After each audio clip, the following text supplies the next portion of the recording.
আমাকে বিভিন্ন ভাই বিভিন্ন জায়গা থেকে প্রশ্ন করেছে, হুজুর ইসলাম ধর্মে আয়নাঘর আছে কি? আয়নাঘরের ব্যাপারে আমরা আপনার কাছ থেকে জানতে চাই। ইসলামে আয়নাঘরের বৈধতা কতটুকু, সেই প্রসঙ্গে আমরা আলোচনা শুনতে চাচ্ছি। তো ভাইদেরকে অত্যন্ত গুরুত্বপূর্ণ প্রশ্ন করার জন্য ধন্যবাদ, যে ওনারা জানতে চেয়েছে ইসলামে আয়নাঘরের কোনো জায়গা আছে কি, সেই প্রসঙ্গে আমি আলোচনা করব।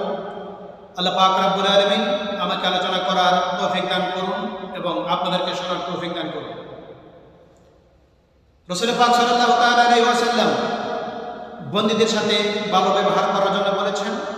বন্দীদের সাথে খারাপ ব্যবহার করা যাবে না, বন্দীদের সাথে খারাপ ব্যবহার করা যাবে না।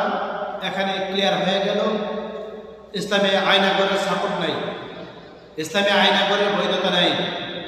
রাসূল পাক সাল্লাল্লাহু